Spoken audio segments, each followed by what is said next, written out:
തൃണമൂൽ കോൺഗ്രസിൽ രാജ്യസഭാ എംപിമാരുടെ രാജി തുടർന്നുകൊണ്ടിരിക്കുകയാണ് ഓരോ ദിവസം കഴിയുമ്പോഴും. പാർട്ടിക്ക് തിരിച്ചടിയായി മറ്റൊരു നേതാവ് കൂടി രാജ്യസഭാ അംഗത്വം രാജിവെച്ചിരിക്കുകയാണ്. പ്രകാശ് സിംഗ് ബാരേക്കാണ് രാജ്യസഭാ എംപി സ്ഥാനം ഇപ്പോൾ രാജിവെച്ചത്. ഇതോടെ രാജിവെച്ച തൃണമൂൽ രാജ്യസഭാ എംപിമാരുടെ എണ്ണം 3 ആയിരിക്കുകയാണ്. നേരത്തെ സുഖേന്ദു ശേഖർ റോയ്, സുഷ്മിത ദേവ് എന്നിവരാണ് രാജിവെച്ചത്. തൃണമൂൽ കോൺഗ്രസ് എംപിമാരായിരുന്ന സുഷ്മിത ദേവിന്റെ രാജിക്ക് പിന്നാലെയാണ് പ്രകാശ് സിംഗ് ബാരേക്കും സ്ഥാനമൊഴിയുന്നത്. സുഷ്മിത ദേവ് തൃണമൂൽ കോൺഗ്രസിൽ നിന്നും രാജിവെച്ചിട്ടുണ്ട്. അസം മുഖ്യമന്ത്രി ഹിമന്ത് വിശ്വ ശർമ്മയുമായി ഡൽഹിയിൽ നടത്തിയ കൂടിക്കാഴ്ചയ്ക്ക് പിന്നാലെയാണ് സുഷ്മിതയുടെ രാജി. അതുകൊണ്ട് തന്നെ ഉടൻ തന്നെ ബിജെപിയിലേക്ക് ചേർന്നേക്കാമെന്ന ഒരു അഭ്യൂഹം ശക്തമായി തന്നെ നിലനിൽക്കുന്നുണ്ട്. പശ്ചിമ ബംഗാളിൽ ഭരണം നഷ്ടപ്പെട്ടതിന് പിന്നാലെയാണ് മമതാ ബാനർജി നേതൃത്വം നൽകുന്ന തൃണമൂൽ കോൺഗ്രസ് കടുത്ത രീതിയിലുള്ള ഒരു പ്രതിസന്ധി നേരിടുന്നത്. പാർട്ടിയുടെ ബംഗാളിലെ 80 MLA-മാരിൽ 60 പേർ വിമത ക്യാമ്പിനൊപ്പമാണ്. പാർട്ടി വിരുദ്ധ പ്രവർത്തനം ആരോപിച്ച് തൃണമൂൽ പുറത്താക്കിയ ഋതുപ്രത ബാനർജിയാണ് വിമത ക്യാമ്പിന് നേതൃത്വം നൽകുന്നത്. ഋതുപ്രത ബാനർജിയെ സംസ്ഥാന പ്രതിപക്ഷ നേതാവായി ഗവർണർ അംഗീകരിച്ചത് തൃണമൂൽ കോൺഗ്രസിന് കനത്ത പ്രഹരമായി മാറിയിരിക്കുകയാണ്.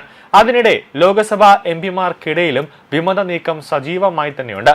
കാക്കോലി ഘോഷ് ദസ്തിദാറുടെ നേതൃത്വത്തിലുള്ള വിമത ക്യാമ്പിന് 20 എംപിമാരുടെ പിന്തുണ ഉണ്ട് എന്നാണ് അവകാശവാദം.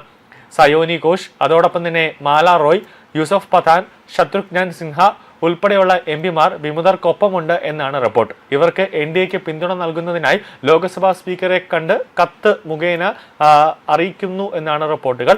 പാർട്ടിയിൽ പ്രതിസന്ധി തുടരുന്നതിനിടെ ദില്ലി കേന്ദ്രീകരിച്ച് ചർച്ചകൾ ഇപ്പോഴും നടന്നുകൊണ്ടിരിക്കുകയാണ്. മമതാ ബാനർജിയും ദേശീയ സെക്രട്ടറി അഭിഷേക് ബാനർജിയും ഇപ്പോൾ ഒരു ചർച്ച നടന്നുകൊണ്ടിരിക്കുന്നുണ്ട്. ഇരുവരും കോൺഗ്രസ് നേതാക്കളുമായി കൂടിക്കാഴ്ച നടത്തിയതിന് പിന്നാലെ കോൺഗ്രസ് തൃണമൂൽ ലയനം സംബന്ധിച്ച ഒരു അഭ്യൂഹങ്ങൾ സജീവമായി തന്നെ നിൽക്കുന്നുണ്ട്. ഇക്കാര്യം ഇരു പാർട്ടികളും തള്ളുന്നു. പക്ഷേ സോണിയാഗാന്ധി മമതാ ബാനർജിക്ക് ഉപാധ്യക്ഷ സ്ഥാനങ്ങളൊക്കെ വാഗ്ദാനം ചെയ്യുന്നുണ്ട്. തൃണമൂൽ കോൺഗ്രസ് അധ്യക്ഷ മമതാ ബാനർജിയുടെ പാർട്ടിയിലുള്ള സ്വാധീനം ദുർബലമായിക്കൊണ്ടിരിക്കുകയാണ് ഓരോ ദിവസം കഴിയുന്തോറും. 61 MLA-മാർ വിമത നേതാവ് ഋതുപ്രത ബാനർജിക്ക് പിന്തുണ നൽകിയതിന് പിന്നാലെ കലാപം ഇപ്പോൾ പാർലമെന്റിലേക്ക് വ്യാപിച്ചിരിക്കുകയാണ്. മമതയുടെ വിശ്വസ്ത സഹായി സുവേന്ദു ശേഖർ റോയ് രാജ്യസഭയിൽ നിന്ന് രാജിവെച്ച് ഒരാഴ്ച കഴിഞ്ഞപ്പോൾ ബുധനാഴ്ച സുസ്മിത ദേവും അതോടൊപ്പം തന്നെ ഉപരിസഭയിൽ നിന്ന് രാജിവെച്ച് മമതാ ക്യാമ്പിന് മറ്റൊരു തിരിച്ചടിയായി. മുമ്പ് ആസാമിലെ സിൽച്ചാറിൽ നിന്നുള്ള കോൺഗ്രസ് ലോക്സഭാ MP ആയിരുന്ന സുസ്മിത ദേവ് 2019 തോൽവിക്ക് ശേഷം പാർട്ടി വിട്ട് 2021 തൃണമൂൽ കോൺഗ്രസിൽ ചേരുകയായിരുന്നു. പാർട്ടിയുടെ ദേശീയ വക്താവായി അവർ വളരെ വേഗത്തിൽ ഉയർന്നു വരികയാണ് ചെയ്തത്. പിന്നീട് രാജ്യസഭയിലും എത്തി. സുസ്മിത ദേവ് BJPയിൽ ചേരാൻ സാധ്യതയുണ്ടെന്നാണ് സൂചനകൾ ഇപ്പോൾ പുറത്തുവരുന്നത്. രാജിക്ക് പിന്നാലെ അവർ ആസാം മുഖ്യമന്ത്രി ഹിമന്ത് വിശ്വ ശർമ്മയുമായി ചർച്ച നടത്തിയിരുന്നു.